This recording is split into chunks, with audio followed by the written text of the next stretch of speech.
पर जेपी नड्डा पहुंचे हुए हैं और आज प्रबुद्ध जन सम्मेलन में शामिल होंगे, सभी को संबोधित भी करने वाले हैं और साथ ही क्लस्टर प्रभारियों की भी महत्वपूर्ण बैठक लेंगे। तो चूंकि आज चुनावी शंखनाद करने जा रहे हैं जेपी नड्डा और उस दौरान की ये तस्वीरें, लाइव तस्वीरें आपको दिखा रहे हैं संस्कारधानी जबलपुर से। कुछ देर पहले जब वो पहुंचे थे तो एयरपोर्ट पर उनका जोरदार स्वागत किया गया था। उस दौरान की भी हमने आपको तस्वीरें दिखाई हैं जब फूल मालाओं के साथ गर्मजोशी के साथ उनका स्वागत हुआ था। और अब महाकौशल से शंखनाद की जो तस्वीरें आप देख पा रहे हैं, ये सीधी तस्वीरें। और आज कुछ प्रमुख बैठकें भी लेंगे जेपी नड्डा। आज का दौरा इसलिए भी काफी महत्वपूर्ण है क्योंकि जेपी नड्डा संस्कारधानी में चुनावी बिगुल फूंकने के लिए पहुंचे हुए हैं। चुनावी शंखनाद आज महाकौशल से करने जा रहे हैं और इस दौरान आप देखेंगे राकेश सिंह भी मौके पर मौजूद हैं। बीजेपी प्रदेश अध्यक्ष बीडी शर्मा ने भी उनका जोरदार स्वागत किया और बीजेपी के कई वरिष्ठ नेता भी यहां पर मौजूद रहे उनके स्वागत में।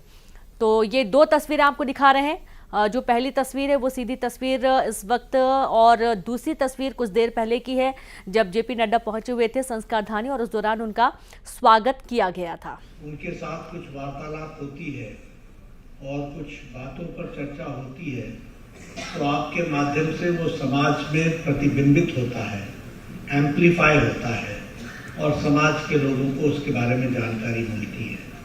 इसलिए आप लोगों के साथ वार्तालाप होना मैं विशेष समझता हूँ। और मैं जब यहाँ आया हूँ तो हमारे 64 योगिनी अपने माता को नमन करते हुए अपनी बात को प्रारंभ करता हूँ। साथ ही साथ नंदकेश्वर मंदिर को भी और माता को भी हम नमन करते हुए, जहाँ शिव जी ने तपस्या की थी, ऐसे स्थान को भी मैं नमन करता हूं और अपनी बात को प्रारंभ करना चाहता हूं। और मैं जबलपुर में आऊं और रानी दुर्गावती जी को याद न करूं और उनके प्रति नमन न करूं, उन्हें नमन न करूं तो शायद मेरी यात्रा अधूरी होगी। तो उनको भी मैं नमन करते हुए अपनी बात को प्रारंभ करता हूं। आज चुनाव की बेला है।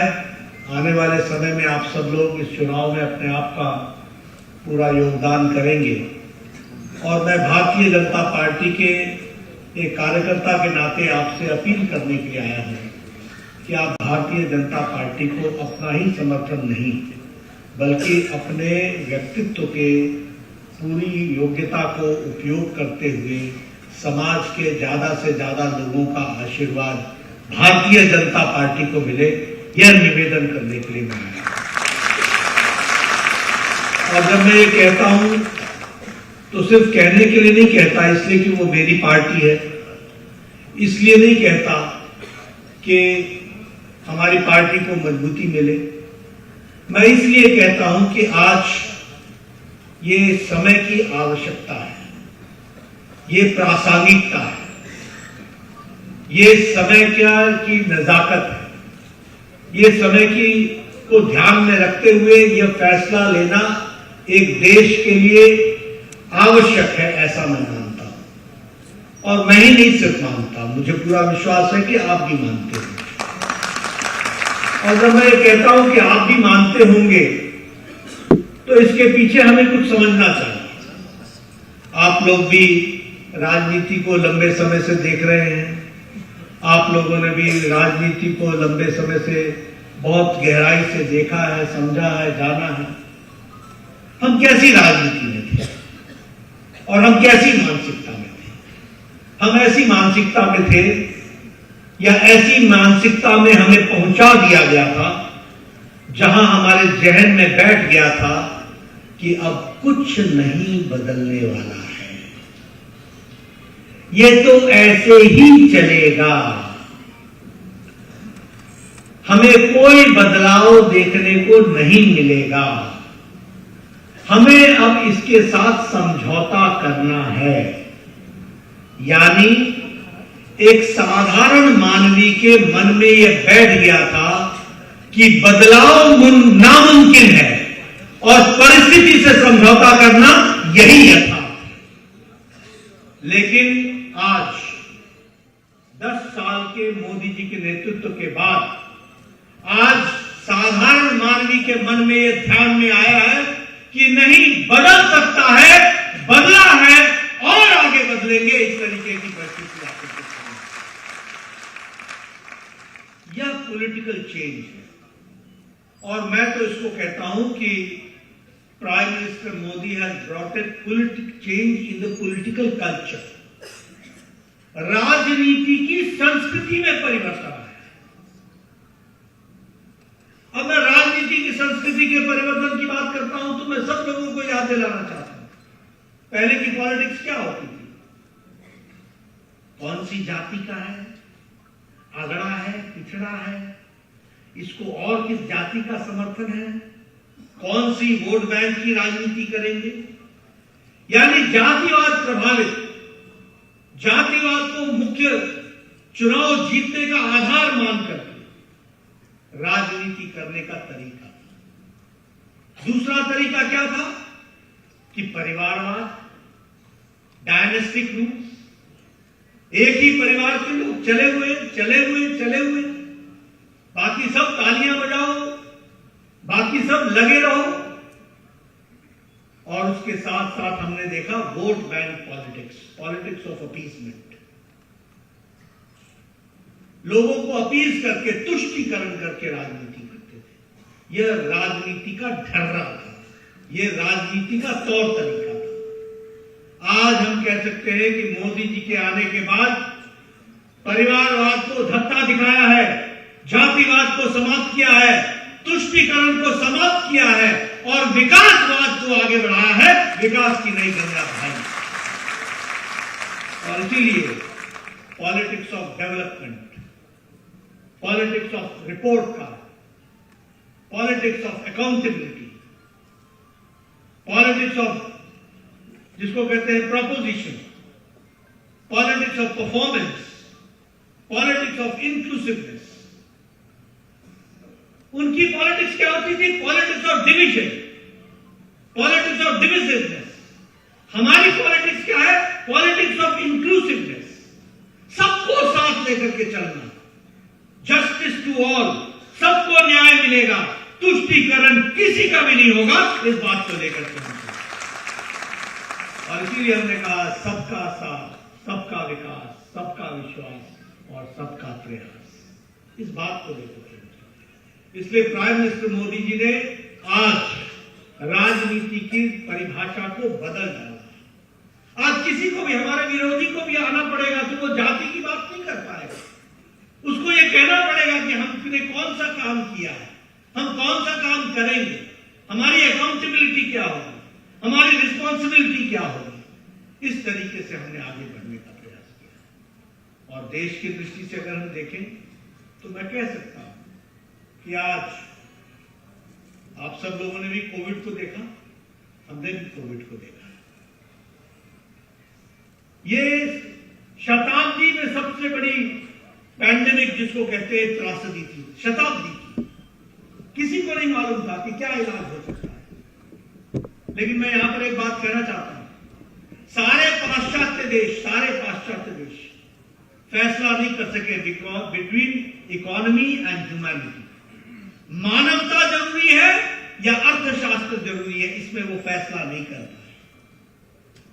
और इसीलिए चाहे आप अमेरिका को उठा लीजिए, चाहे आप सारा यूरोप उठा लीजिए, चाहे आप ईस्ट में जापान को उठा लीजिए, चाहे आप ऑस्ट्रेलिया को उठा लीजिए, ये फैसला नहीं कर पाए लॉकडाउन लगाएं कि नहीं लगाएं, लगाएं कि नहीं लगाएं, लगाएं कि नहीं लगाएं। लेकिन प्रधानमंत्री मोदी जी ने कहा जान है तो जहान है, और बोल्ड डिसीजन देकर के लॉकडाउन लगाया और कोविड के खिलाफ लड़ने के लिए देश को 1.5 महीने 2 महीने में तैयार किया। और जब तैयार हो गया तो क्या कहा? जान भी है और जहान भी है। लॉकडाउन भी उठाया और देश को आगे बढ़ाने का काम किया, ये हम लोगों ने देखा। मैं आपको याद दिलाना चाहता हूं, मुझे स्वास्थ्य मंत्री रहने का मौका मिला है। मैं आपको बताना चाहता हूं, इस देश में ट्यूबरक्लोसिस की दवा को आने में 25 से 28 साल लग गए। इस देश में डिप्थीरिया की दवाई को आने में लगभग 30 साल लग गए। इस देश में टेटनस की दवाई को आने में 40 साल लग गए। इस देश में जापानीज इंसेफ्लाइटिस की दवाई को आने में 100 साल लग गए। 1906 में जापान में जापानीज इंसेफ्लाइटिस की दवा बनी थी और 2006 में भारत में आई थी। 100 साल लगे थे। लेकिन कोरोना 2020 में पहली जनवरी 19 को जनवरी 20 को पहला केस डिटेक्ट होता है। अप्रैल 20 को प्रधानमंत्री टास्क फोर्स बैठाते हैं और 9 महीने के अंदर एक नहीं 2 वैक्सीन बना करके देश के लिए तैयार कर देते हैं। ये भारत बन जाता है, ये आत्मनिर्भर भारत बनता है। ये हमको ऐसा है हमारा आत्मनिर्भर भारत। और आज हम ये गौरव के साथ कह सकते हैं कि 220 करोड़ डबल डोज वैक्सीन लगा करके विद बूस्टर भारत तैयार हो गया 1 साल के अंदर। ये भी हमको याद रखना चाहिए। मैं उन दिनों आप लोग भूल जाते होंगे, आज याद दिलाना जरूरी है क्योंकि वो प्रासंगिक है।